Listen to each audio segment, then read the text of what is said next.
Ba-da, ba-da, ba-da, ba-da, ba-da, ba-da, ba-da, ba-da, ba-da, Doodle Bible School. Just made that up right now as it came right out of my face. I should have been a musician. No, I should not have. But I'm thankful that you put up with me. Doodle Bible School, folks. This is where we doodle the Bible. It's kind of like school. Did you get it? Oh, dear. Anyhow, we are navigating numbers with my man Moses. There he is. Very good. On our way to the promised land, says Moses. Yes, you are. You're on your way, but you're not going to get in it. You might recall that Moses, he had a pretty big blunder. God told him to speak to the rock, and he got mad and struck the rock, and water still came out the rock, but God said, okay, because you and Aaron didn't believe, and you upstaged me, God said. And because of that, you're not going in. Now, according to what we understand from biblical history, Moses said he did actually climb to the top of Mount Nebo, and he actually was able to see, with evidently a miraculous vision, able to see the promised land, but he didn't ever get to go in there and live.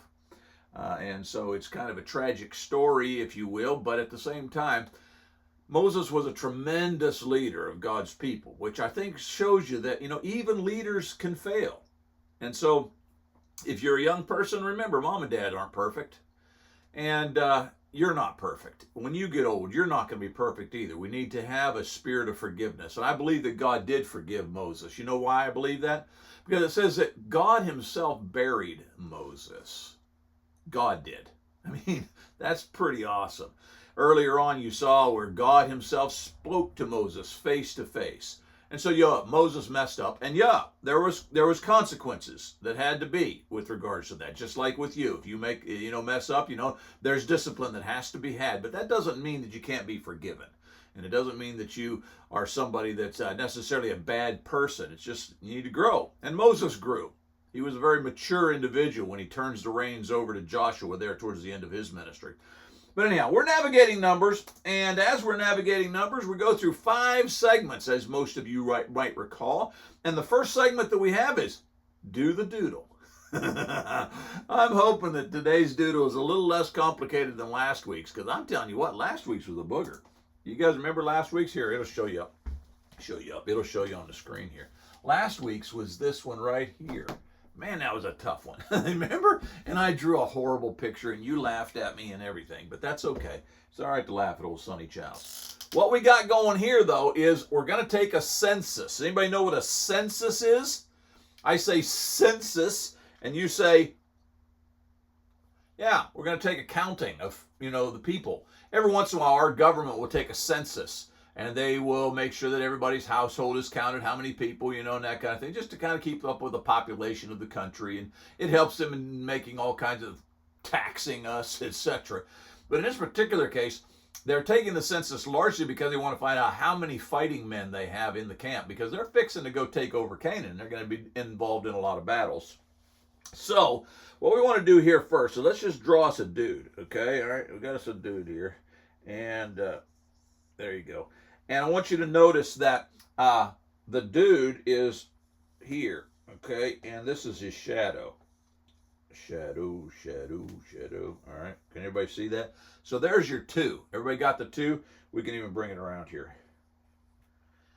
So there's your number 2, all right? And then, of course, over here you got a clipboard. I'm just going to put a little thing on the top there. Gabriel's a little more elaborate than mine. He actually has a line like this because he's just so elaborate, but I'm not going to be a very elaborate dude. I'm just going to go like this. All right, here's your 6. Guys, go ahead and put you a dark 6. All right, so there's 6. And then you can go over here and you can put 7, 8, 9, 10, that kind of thing. It's just, it's just a illustrate that we are keeping count of something, okay?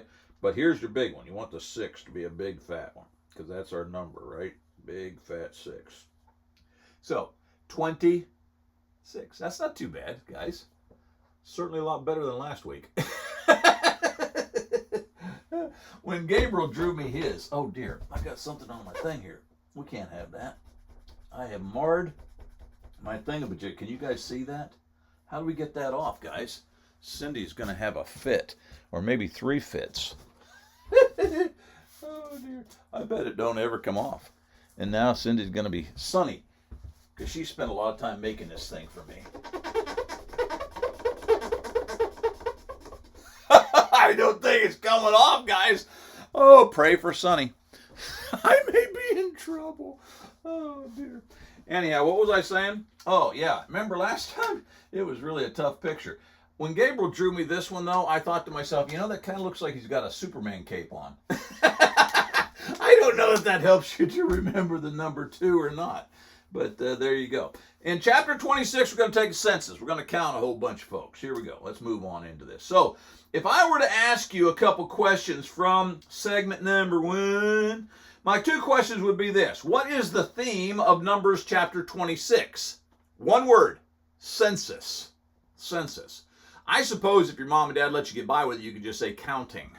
I don't really care. But I just need you to understand that what's happening here is they're counting the people. Specifically, they're going to count the number of young men, well, men in general, who are of fighting age. Okay, they got to be 20 years old and up.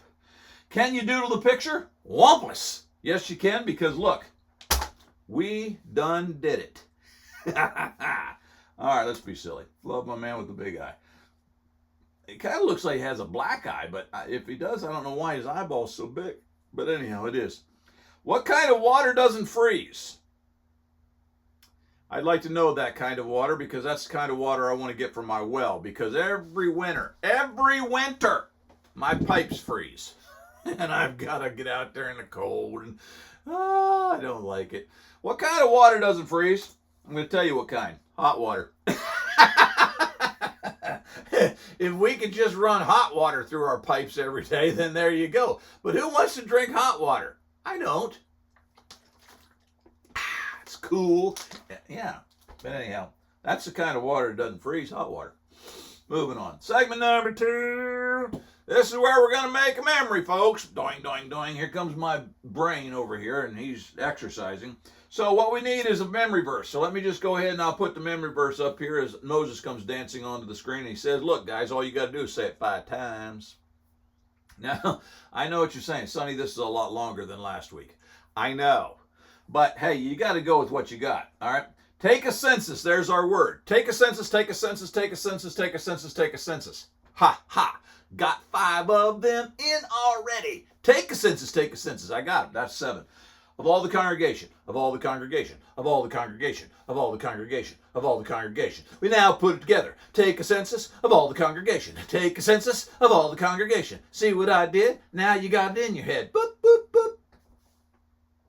It's just like that, guys. All you got to do is go all the way down through here of the people of Israel. Take a census of all the congregation of the people of Israel. Look, I've already got the first lines and I'm old. Old like mold, that's what I like to say. But there I am. There it is. Not there. Okay, whatever. And now, the second thing you can do is Moses dances back on the screen. He says that you can't get it that way by saying it each line 5 times. You leave blanks. So here you go. Take a census of all the congregation. I already know the first 2 lines. Of the people of Israel. Woo! See there? That's all you got to do, people. It's not that hard. You don't have to be mad at me for having a long memory verse, because we can do this. All right, there you go. So, for segment number 2, we're going to ask you these 2 questions.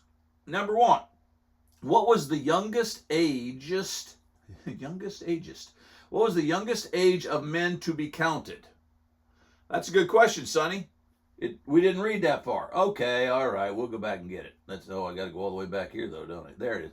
Take a census of all the congregation of the people of Israel from 20 years old and upward. If I'd gone one more line, we'd have had it. From 20 years old and upward by their fathers' houses in all of Israel, who are able to go to war.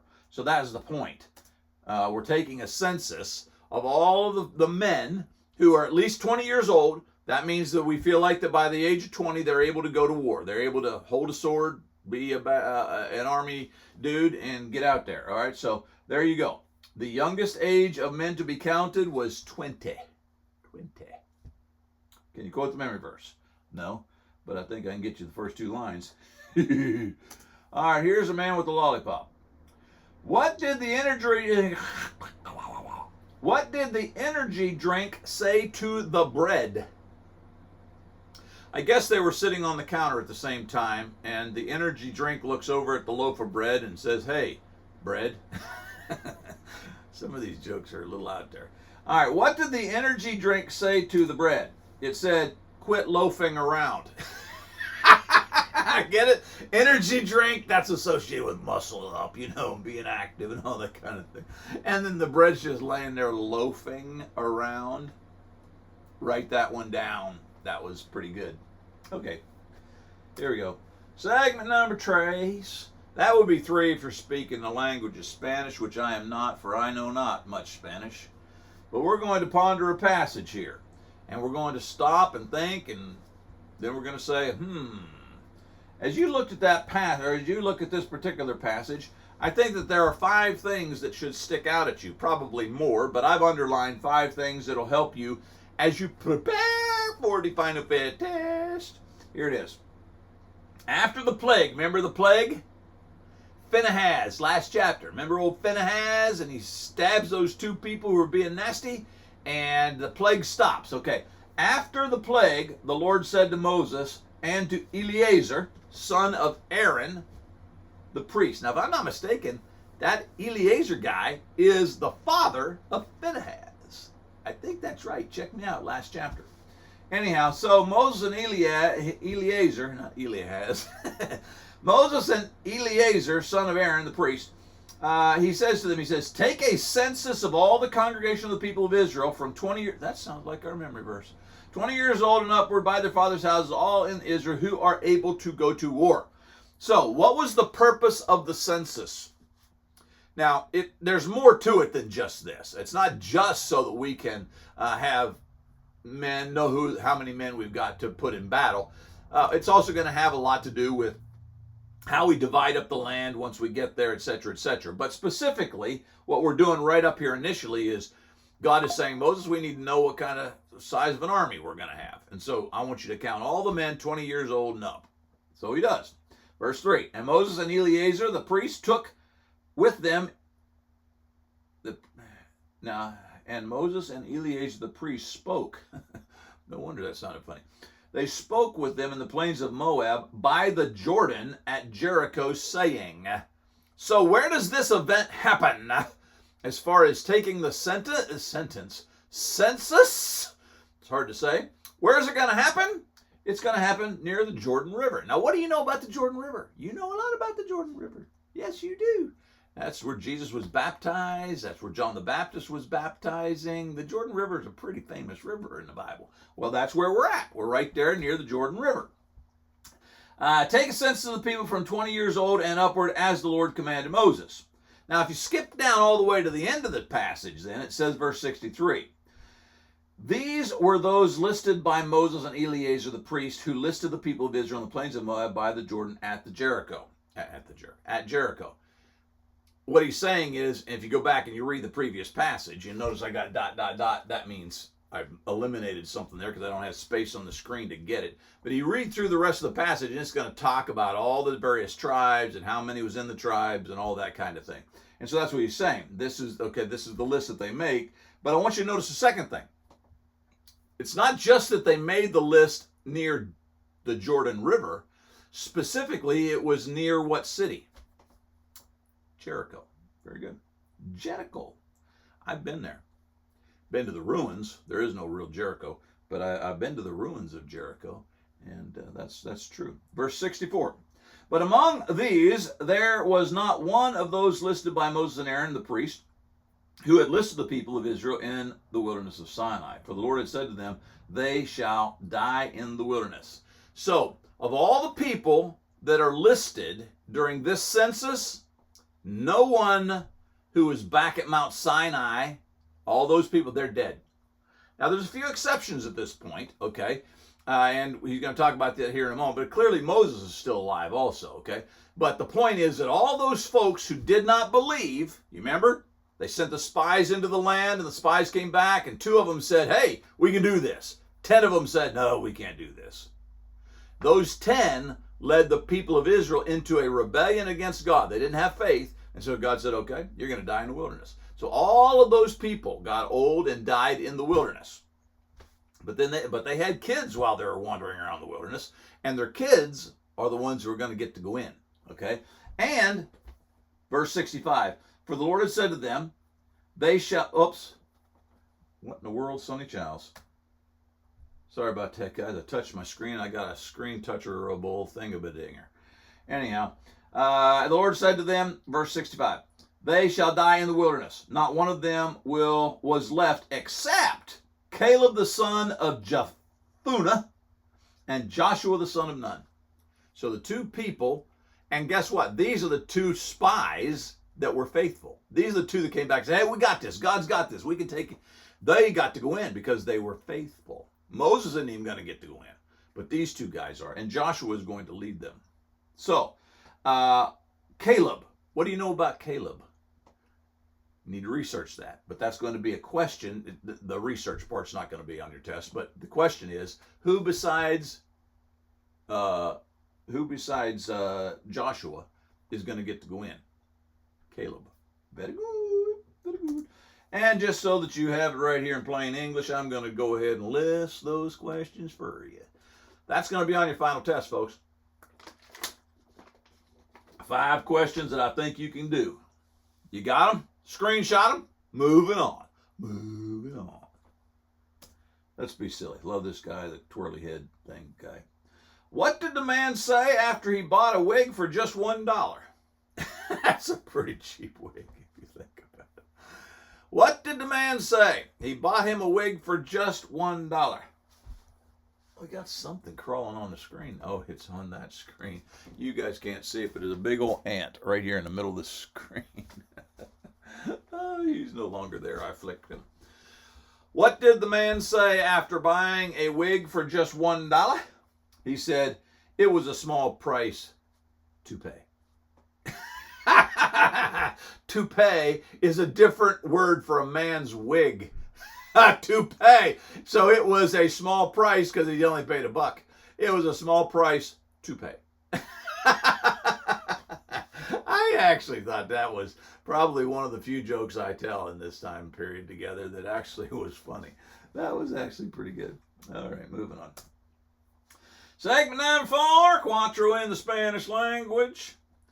The question mark comes dancing onto the screen. Apply the why. This is where we're going to go back to that same passage that we just talked about a moment ago, and we're going to ask ourselves, okay, what part of that passage do I really relate to? Well, I don't know if you relate to this or not, but I would like to ask you this question.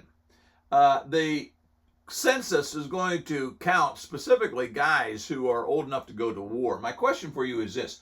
Why was it important to know who was old enough to be a soldier?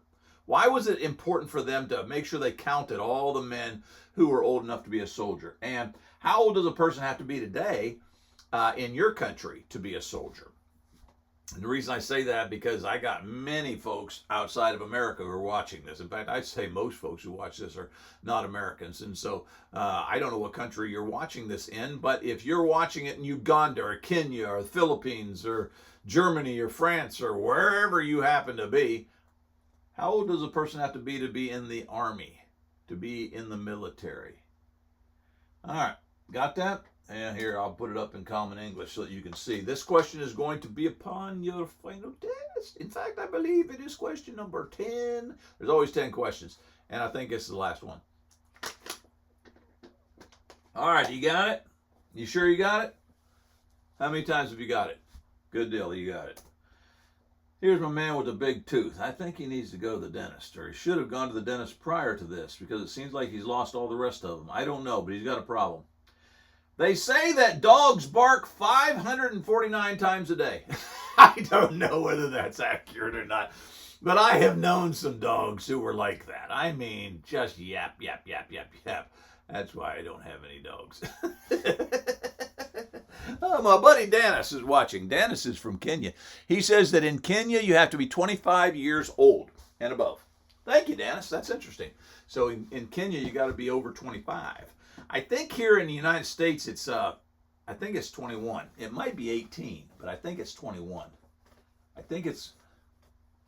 pretty sure when you're 18 you have to register for the draft. I'm not sure, Dennis. I should look into that. I never served, and my father did.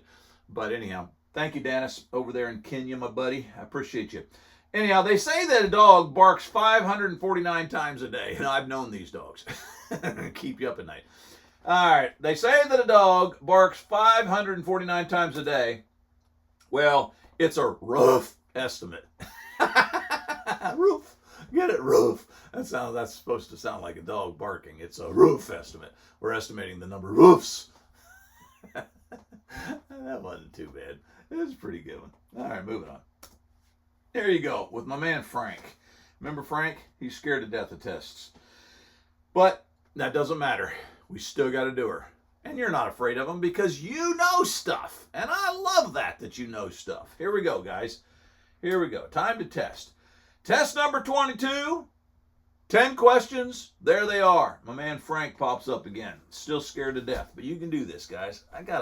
While you guys do that, I'm going to scratch an itch. Do you guys have chiggers where you're at? I don't know what you call them in Kenya, Dennis.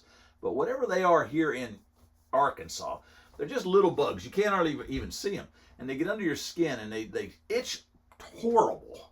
For about a week, you can't get rid of them. Anyhow, we're not talking about that. We're talking about the test. There you go, guys. There it is. There's the test right there in plain English. You got it? Well, I appreciate you for being with me today for Lord's Day Live. Doodle Bible School. You're the best. I love you. This is Sonny Chow saying, be there. Matthew 16:26.